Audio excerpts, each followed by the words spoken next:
Welcome to another video from Just Two Dudes. My name's Louie. My name's Seth. I'm the dad. And I'm the son. Alright, hey, what this is our Oklahoma State preview video. I hope you enjoyed those Texas videos. We probably could have gone on for another hour on those. 2 hours. Oklahoma State, I tell you what, suddenly, Oklahoma State is undefeated and ranked higher than Nebraska. Yeah. Coming into last week, the national championship race was about a six-headed monster, and Nebraska was one of those people. Right in the thick of And things. now we find ourselves, Searching. after losing a game in which we laid a turd, now we have to go on the road against a team that suddenly is kind of scary. Thank God we're going on the road. No doubt. We go on the road, Taylor Martinez puts up Heisman numbers. We play at home, he's average, and sometimes at best. Right. We have more focus on the road. Absolutely. With less turnovers on the road, less penalties on the road. We play with a lot more heart. We play with a lot more desire. Yeah. We play like actually we should play at home. Yeah. But it's actually on the road. Wish I knew what causes that, but I don't. Yeah. But on to the actual game. One of the highlights I'm looking forward to is Justin Blackmon, who, Oklahoma State fans got to be excited about this kid. Oh yeah. He's only a sophomore. This fool just catches balls. Yeah. He catches jump balls. He catches passes over the middle. Yep. He does it all. He honestly reminds me a lot of Brandon Marshall in the NFL. I've seen so many times when I watched Oklahoma State against A&M, there were plenty of times where Blackmon was covered, and the coverage was very good, but he's right there. He will make a catch in between two people. He looks like a big, thick kid who can't run, and then all of a sudden he just gone. explodes. Exactly. He's honestly one of those special players that even if a DB has perfect coverage, and even if the DB gets his hands on the ball or even catches it, that ball's getting ripped away. He has a lot of very special skill sets, but he has faced nobody like we will throw at him. Well, and this this is a week for Prince to justify NFL type status. high Yes. NFL projection. I think right now some people have him as a top 5 pick. Yeah. Prince, you can earn a lot of money this weekend. Yes, you can. And I sure want you to. I hope you do. And I damn well think you can do it. I think you're awfully good at what you do. And haven't heard his name a lot, so he must be good. That's right. We're gonna learn a lot about Prince Umakamura this weekend. Yes. And this is gonna be a very good battle between those two. One thing that does worry me about that battle is in the spring game against Niles Paul, you could see that Prince somewhat had a hard time dealing with the physicality that Niles Paul brought. Well, you know why? Because he knew he could let Niles Paul get by him, and Niles Paul would just drop it. He was probably shocked when he caught a couple passes. That's why in the spring game, Paul got the best of him. And Blackmon, no, that's a good point. Blackmon is a very you look at his height and weight, 6'1", 205. Nothing really impressive there, but that kid plays like he plays like he's Shaquille O'Neal. He has the body of somebody like a Brandon Kinney or a Maurice Purified type body, just big and thick, and he's very strong. I see him on the sidelines. He's big. Right. He's very muscular too. He's a big wide receiver, and I hope Prince is up to that challenge. I think he will be. I think the person who needs to be up for the challenge this week is Taylor Martinez. Absolutely. He needs to get some of that mojo back. Yeah. Might as well go on the road to do it. Oklahoma State will come into this game with the 92nd ranked defense in America. I mean no disrespect, because Oklahoma State's undefeated. They're ranked higher than us. We have no reason to talk any crap towards them. But we better treat them like the 92nd ranked defense in America. And it's not like that is the only way we will win. I do believe so, because I don't think this is one of those games where we score 24 and win. Oklahoma State, this is another thing. They have a great receiver. They have a quarterback who is very mature. He's 27. There's a maturity that comes with that age that will naturally carry over into everyday life, especially on the football field. And they have, to me, one of the best backs, not only in the Big 12, but in the country. Right. And they utilize him in so many different ways. I'm talking about Kendall Hunter here.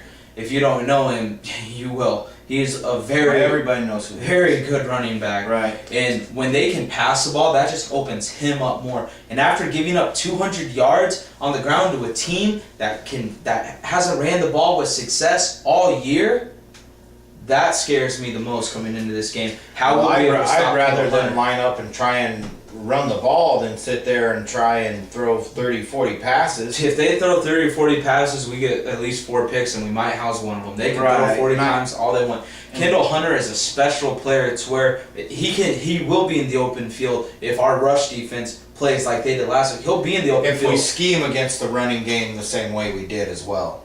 That is true. Yeah. But we can't because of their explosive passing game. Well, right, and this is the work of that dirty, evil, pirate genius, Mike Leach. He's such a great coach. Mike Leach, man, I'm sorry you're not come to somewhere Nebraska coaching right now. and be our offensive coordinator.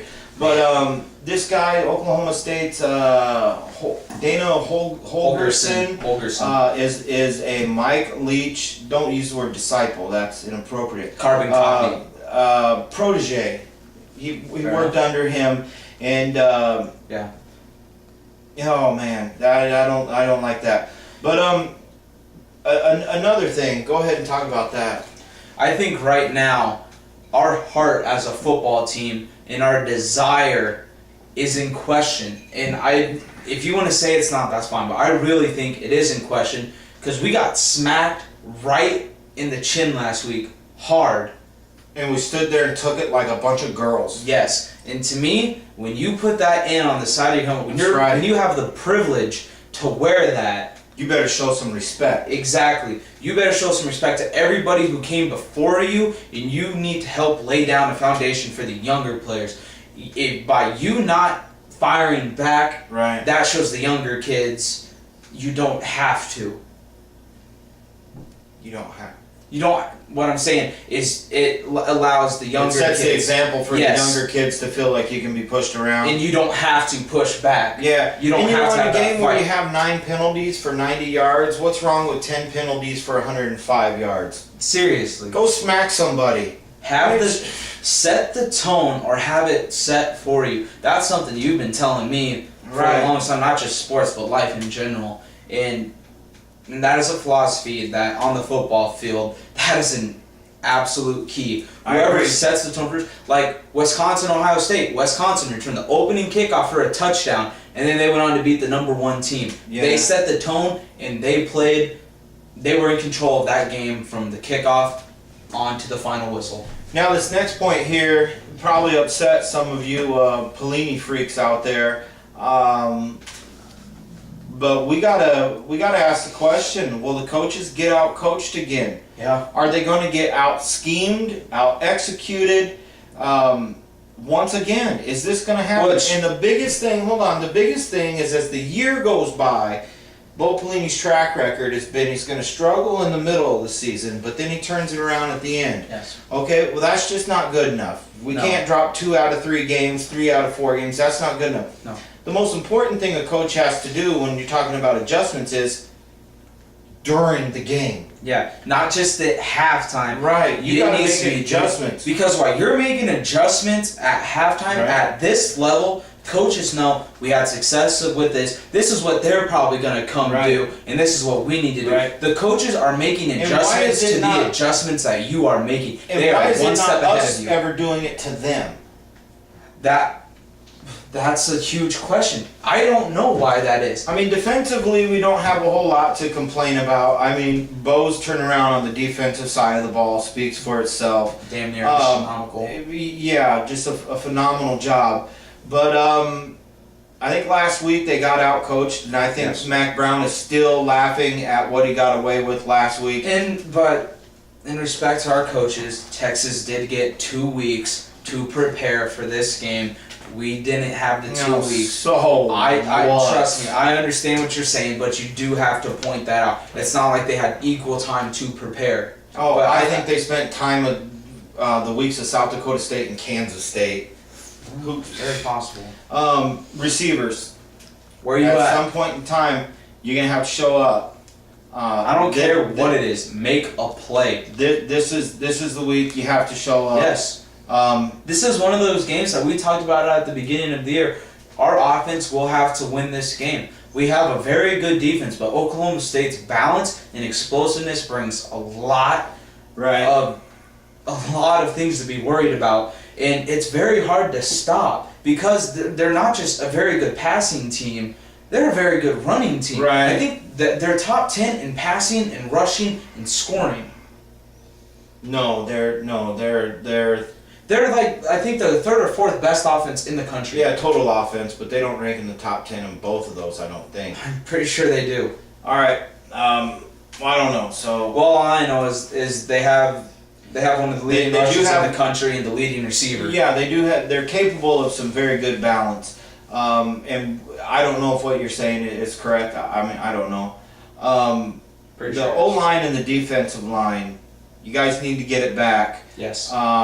D line, you know you got whooped last week. I don't care what anybody says. Absolutely. O line, I don't think you played as bad as maybe some people think you did. I think if we it have had some receivers catch balls, and if Taylor Martinez makes the right reads, Right. I think it's a little unfair to judge the O line after last week because Yeah. Texas has a lot of very skilled athletes when it comes to no, rushing. Texas is young. This ain't like Texas's defensive saying. line last year. But what I'm saying is the O line of last year we would have dreamed of them playing like that as far as pass protection. I like the O line last week. I don't have a lot of problems with it. I don't think it's the offense's Yeah. fault. I think it's quarterbacks making the wrong reads in the zone read, and I think receivers dropping balls. Two people that need to atone for embarrassing, hideous performances. Not who you think we're gonna say. Yeah. You know what? I just want to throw something out there real quick. Niles Paul and Brandon Kinney, we know what they did. You know, I'm a little embarrassed at Husker fans for giving Niles Paul crap after the game as he's walking off the field. I'm a little ashamed of that. I know he kind of deserved it, and I know in the heat of the moment that stuff happens, but he's still just a young kid. The thing about that is there's an article in the paper, and he was with his family, and some people were screaming stuff. He's with his family. You know, Seth, when you played high school football, your team was not successful. We And sucked. me as a parent, I had to sit up in the stands and listen to people talk about him and the team, and it killed me. I couldn't do anything about it, but it is painful. And when we get on here and we bitch about Niles Paul, I'm not saying it's okay because we do it behind his back, but I would never chastise these kids right after the game to their face. They deserve more than that. They feel bad enough, right? Trust me, they know what they Niles, if you want to come and watch this video, that's fine. If you want to send us a comment, that's fine too. But anyway, Roy Halu Jr., where you at? Yeah. That was such a costly fumble. That led, I believe, to the laydown. Yes. That led to the laydown. Score was 3-0. Once again, here's the early turnover. Here's the early momentum swinger. Yes. Rex, you dropped a touchdown. This was supposed to be your game against your home state. You guys need to come out firing. You guys need to come out kind of like on NFL Blitz when your player used to go be put on fire. Yeah. That's how you two guys need to be. We got your back. Yeah. We'll be watching. One more point I need to make real quick. You got like 15 seconds. Well, I forgot it anyway. Okay, go ahead. No, I forgot it, Go. seriously. Okay. My prediction, this is a crazy pick, but I got the game in the middle of the fourth quarter being very close. I got us up. Oklahoma State's driving. Pick six, Nebraska. Dijon! And then I got Oklahoma State getting the ball back and a turnover, and Roy ices the game for a 17-point victory. Something like 45-32, I honestly 45-28. think this game's 38-27.